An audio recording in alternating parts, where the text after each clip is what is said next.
नमस्कार दोस्तों, हमारे YouTube चैनल में आपका स्वागत है। यहाँ हम रोचक वीडियो प्रस्तुत करेंगे जो आपकी जिंदगी को मनोरंजन से भर देंगे। चैनल को सब्सक्राइब करना न भूलें ताकि कोई भी वीडियो आपसे मिस नहीं होगा। उसने एक बार फिर सत्या के चेहरे को देखा। कल से न जाने कितनी बार वह इस चेहरे को देख चुकी है। दोपहर से अब तक तो वह 1 मिनट के लिए भी उससे अलग हुई ही न थी। बस चुपचाप पास में बैठी रही थी। दोनों एक दूसरे से नजरें छूटा रही थीं, एक दूसरे की ओर देखने से कतरा रही थीं। सत्या का चेहरा व्यथा और दहशत से त्रस्त था। वह समझ नहीं पा रही थी कि अपनी बेटी को किस तरह दिलासा दे। उसके साथ जो कुछ घट गया था, अचानक ही जैसे उसका सब कुछ लुट गया था। वह तकिए में मुंह छिपाए बस सुबकती रही थी। सब कुछ जानने समझने के बावजूद उसने सत्या से न तो कुछ कहा था न पूछा था। ऐसा कोई शब्द उसके पास नहीं था जिसे बोलकर वह सत्या की पीड़ा को कुछ कम कर पाती। और इस विवशता में वह और अधिक चुप हो गई थी। जब रात घिर आई, कमरे में पूरी तरह अंधेरा फैल गया तो वह उठी और बत्ती जलाकर फिर सत्या के पास आ खड़ी हुई। कुछ खा ले बेटी, दिन भर कुछ नहीं लिया। नहीं मम्मी, मुझे भूख नहीं है, प्लीज आप जाइए, सो जाइए, सत्या ने कहा और चादर फैलाकर सो गई।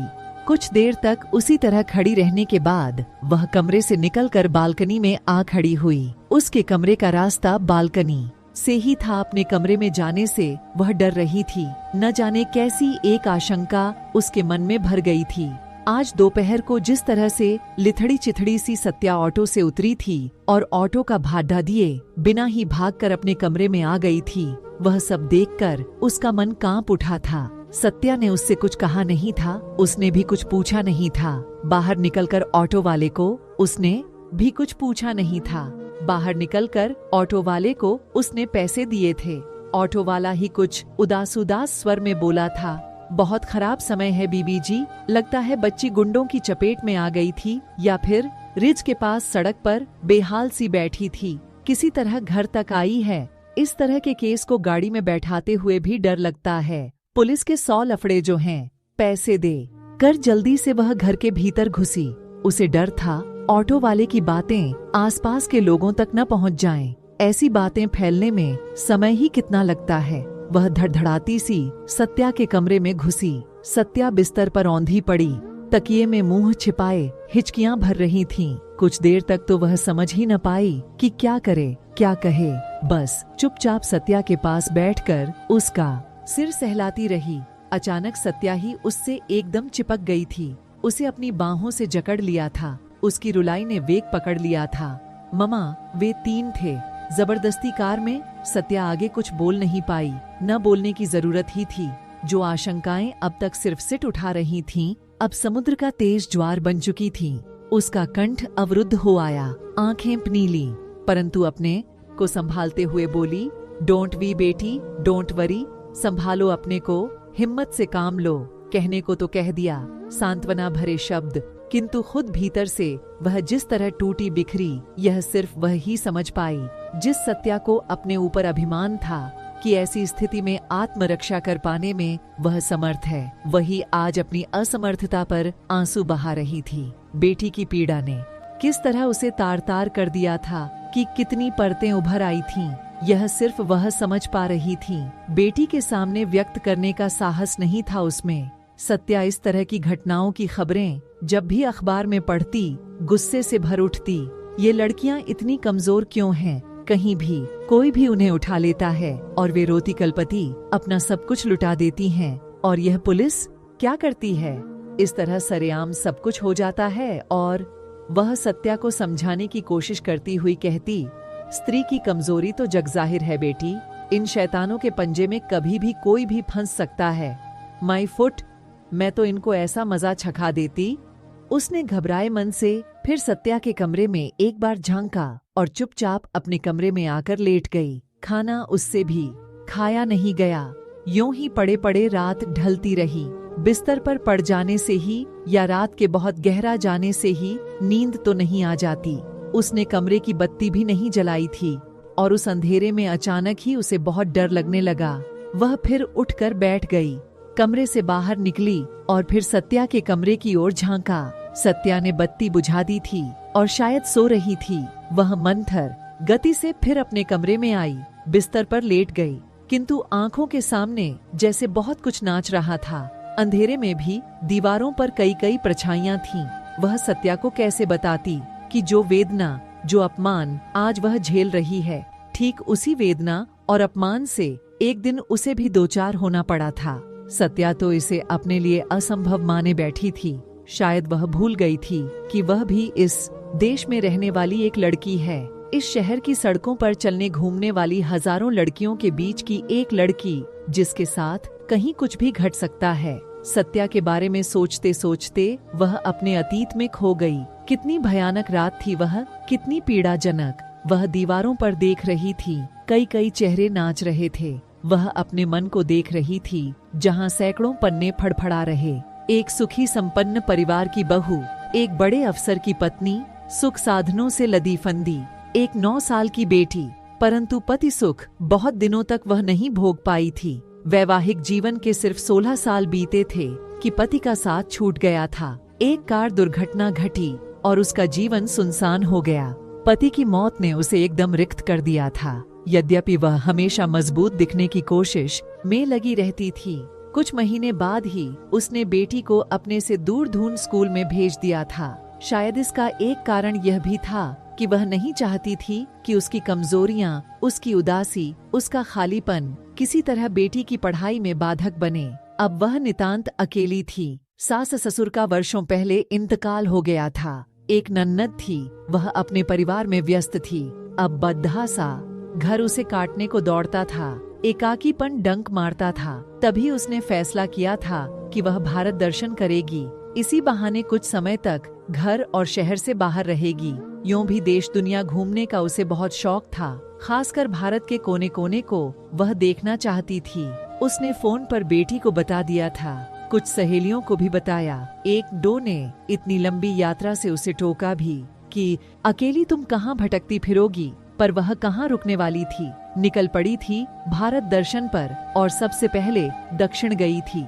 कन्याकुमारी, तिरुवनंतपुरम, तिरुपति, मदुरई, रामेश्वरम, फिर मध्य प्रदेश और उत्तर प्रदेश के अनेक शहर। राजस्थान को उसने पूरी तरह छान मारा था।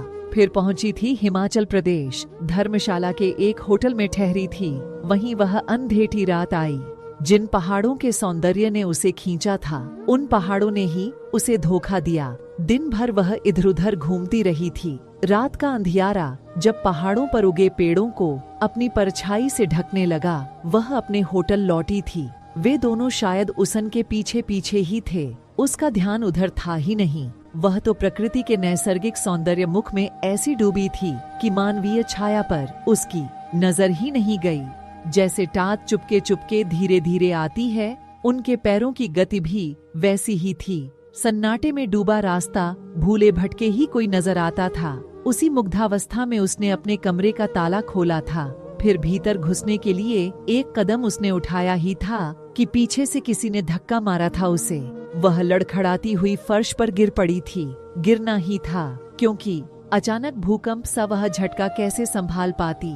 वह कुछ समझती तब तक दरवाजा बंद हो चुका था। उन दोनों ने ही बत्ती जलाई थी। उम्र ज्यादा नहीं थी उनकी। झटके में उसके हाथ पैर बांध दिए गए थे। वह चाहती थी चिल्लाए, पर चिल्ला न सकी। उसकी चीख उसके अंदर ही दबी रह गई थी। होटल तो खाली सा ही पड़ा था, क्योंकि पहाड़ों का सीजन अभी चालू नहीं हुआ था। वह अकेली औरत, होटल का उसका अपना कमरा, एक अनजान जगह में बदनाम हो जाने का भय। मन का भय बहुत बड़ा भय होता है। उस भय से ही वह बंध गई थी।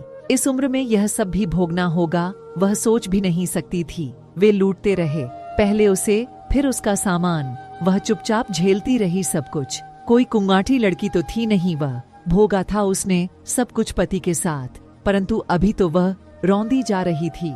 एक असह्य अपमान और पीड़ा से छटपटा रही थी। वह उन पीड़ादायी क्षणों को याद कर आज भी वह कांप जाती है। बस यही एक स्थिति ऐसी होती है जहां नारी अक्सर शक्तिहीन हो जाती है। अपनी सारी आकांक्षाओं, आशाओं की तिलांजलि देनी पड़ती है उसे। बातों में, किताबों में, नारों में स्त्री अपने को चाहे जितना भी शक्तिशाली मान ले, इस पशु वृत्ति के सामने उसे हार माननी ही पड़ती है। उस रात उसे अपने पति की बहुत याद आई थी। कहीं यह भी मन में आ रहा था कि उनके न होने के बाद उनके प्रति उसे किसी ने विश्वासघाती बना दिया है। न जाने कब तक वे लोग उसके ऊपर उछलते कूदते रहे। एक बार गुस्से में उसने एक की बाह में अपने दांत भी गड़ा दिए थे। प्रत्युत्तर में उस शख्स ने उसकी दोनों छातियों को दांत से काट काट कर लहूलुहान कर दिया था। उसके होंठों और गालों को तो पहले ही उन लोगों ने काट काट कर बदरंग कर दिया था। वह अपनी सारी पीड़ा को, गुस्से को, चीख को किस तरह दबाए पड़ी रही, आज सोचकर चकित होती है। यह स्पष्ट था कि वे दोनों इस काम के अभ्यस्त थे। जाने से पहले दोनों के चेहरों पर अजीब सी तृप्ति थी, खुशी थी। एक ने उसके बंधन खोलने के बाद रस्सी को अपनी जैकेट के अंदर छिपाते हुए कहा, गुड नाइट मैडम, तुम बहुत मजेदार हो। घृणा से उसने मुंह फेर लिया था। कमरे के दूसरी तरफ एक खिड़की थी, उसे खोलकर वे दोनों बाहर कूद गए थे। बाहर का अंधेरा और घना हो उठा था। कमरे में जैसे चारों तरफ बदबू फैल गई थी। बाहर का घना अंधेरा उछलते हुए उस कमरे में भरने लगा था। वह उठी, कांपते शरीर के साथ खिड़की तक पहुंची, खिड़की को बंद किया। बदबू और तेज हो गई थी। उसने नाक पर हाथ रख लिया और दौड़ती हुई बाथरूम में घुसी। उस ठंडी रात में भी न जाने वह कब तक नहाती रही। बार बार पूरे शरीर पर साबुन रगड़ती रही, चेहरे को मलती रही, छातियों को रगड़ रगड़ कर धोती रही, परंतु वह बदबू खत्म होने को नहीं आ रही थी। वह नंगे बदन ही फिर कमरे में आई। पूरे शरीर पर ढेर सारा पाउडर थोपा, परफ्यूम लगाया, कमरे में भी चारों तरफ छिड़का, किंतु उस बदबू का अंत नहीं था। कैसी बदबू थी, यह कहाँ से आ रही थी, वह कुछ समझ नहीं पा रही थी। बिस्तर पर लेटने के बाद भी देर तक नींद नहीं आई थी। जीवन व्यर्थ लगने लगा था। उसे लग रहा था उसका जीवन दूषित हो गया है, उसका शरीर अपवित्र हो गया है। अब जिंदगी भर इस बदबू से उसे छुटकारा नहीं मिलेगा।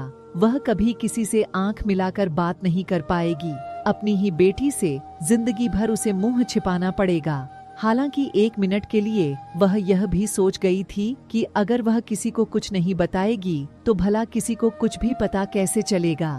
फिर भी एक पाप बोध, हीन भाव उसके अंदर पैदा हो गया था और ढलती रात के साथ उसने तय कर लिया था कि उसके जीवन का अंत इन्हीं पहाड़ों पर होना है। यही एक विकल्प है उसके सामने। वह बेचैनी से कमरे में टहलने लगी। उस होटल से कुछ दूरी पर ही एक ऊंची पहाड़ी थी, नीचे गहरी खाई। वह कहीं भी कूद सकती थी। प्राण निकलने में समय ही कितना लगता है। कुछ देर छटपटाएगी, फिर सब कुछ शांत। पर रात में होटल का बाहरी गेट बंद हो जाता था। कोई आवश्यक काम हो तभी दरबान गेट खोलता था। वह भला उससे क्या आवश्यक काम बताएगी। इतनी रात को संभव ही नहीं था उस वक्त बाहर निकल पाना। चक्कर लगाती रही कमरे में सुबह के इंतजार में। भोर में ही गेट खुल जाता था। अपने शरीर पर एक शाल डालकर वह बाहर निकली। कमरे का दरवाजा भी उसने बंद नहीं किया। अभी भी अंधकार घना ही था, पर ऐसा नहीं कि रास्ते पर चला न जा सके। टहलखोरी के लिए निकलने वाले 2-4 लोग रास्ते पर थे। वह मंथर गति से चलती रही। सामने ही वह पहाड़ी थी, एकदम वीटान, सुनसान। वह जा खड़ी हुई पहाड़ी पर। नीचे का कुछ भी दिख नहीं रहा था। भयानक सन्नाटा। वह कुछ देर तक खड़ी रही, शायद पति और बेटी की याद में खोई थी। हवा की सरसराहट उसके शरीर में कंपन पैदा कर रही थी, पर वह बेखबर सी थी। शाल भी उड़कर शायद कहीं नीचे गिर गई थी। नीचे सामने कहीं कुछ भी दिख नहीं रहा, सिवा मृत्यु के एक काले साए के। एक संकरी गुफा। वह समा जाएगी इसमें। बस अंतिम बार पति को प्रणाम कर ले। उसने अपने दोनों हाथ जोड़ लिए और ऊपर आसमान की ओर देखा। अचानक उसकी नजरें सामने गईं। देखा, दूर पहाड़ों के पीछे धीरे धीरे लाली फैलने लगी है। सुनहरी किरणें आसमान के साथ साथ पहाड़ों को भी सुनहरे रंग में रंग रही हैं। सूर्योदय। सुना था लोग यहाँ से सूर्योदय देखते हैं। आसमान की लाली, शिखरों पर फैली लाली अद्भुत थी। वह उसी तरह हाथ जोड़े विस्मित सी वह सब देखती रही। उसके देखते देखते लाल गोला ऊपर आ गया। तेजोमय सूर्य, रात के अंधकार को भेदता अपनी निर्धारित दिशा की ओर अग्रसर सूर्य। सच, उस दृश्य ने पल भर में ही उसके भीतर का सब कुछ जैसे बदल डाला। अंधकार को तो नष्ट होना ही है, फिर उसके भय से अपने को क्यों नष्ट किया जाए। कोशिश तो अंधकार से लड़ने की होनी चाहिए, उससे भागने की थोड़े ही। वही जीत तो असली जीत होगी। और वह लौट आई थी, एक नए साहस और उमंग के साथ, एक नए विश्वास और दृढ़ता के साथ। अचानक छन्न की आवाज हुई, उसकी तंद्रा टूट गई। अतीत से वर्तमान में लौटना पड़ा उसे। यह आवाज सत्या के कमरे से ही आई थी। वह समझ गई, सत्या अभी तक सोई नहीं है। शायद वह भी किसी बदबू से परेशान होगी। एक दहशत के साथ शायद अंधेरे कमरे में टहल रही होगी। उससे टकराकर कुछ गिरा है, टूटा है। छन्न, यह अस्वाभाविक नहीं था। सत्या जिन स्थितियों से गुजरी है, जिस मानसिकता में अभी जी रही है, किसी के लिए भी घोट यातना का समय हो सकता है। संभव है उसके मन में भी आत्महत्या की बात आई हो। सारी वेदना, अपमान, तिरस्कार का एक ही विकल्प होता है, जैसे अपना अंत। परंतु वह नहीं चाहती कि सत्या ऐसा कुछ करे, ऐसा कोई कदम उठाए। अभी बहुत नादान है। वह पूरी जिंदगी पड़ी है उसके सामने। उसे सब कुछ झेल कर जीना होगा। जीना ही जीत है। मर जाने से किसी का क्या बिगड़ेगा? उन लोगों का ही क्या बिगड़ेगा जिन्होंने यह सब किया। वह सत्या को बताएगी, एक ठोकर की तरह ही है यह सब कुछ। ठोकर खाकर आदमी गिरता है, परंतु संभल कर फिर उठता है, फिर चलता है। वह स्थिर कदमों से सत्या के कमरे की ओर बढ़ी। उसके पैरों में न कंपन थी, न मन में अशांति। कमरे में घुसने से पहले बालकनी की बत्ती को उसने जला दिया था। आपका समय निकलकर हमारे साथ था, इसके लिए आपका धन्यवाद। अगली बार फिर से मिलते हैं नए और रोचक वीडियो के साथ। चैनल को सब्सक्राइब करना न भूलें। धन्यवाद और शुभकामनाएं।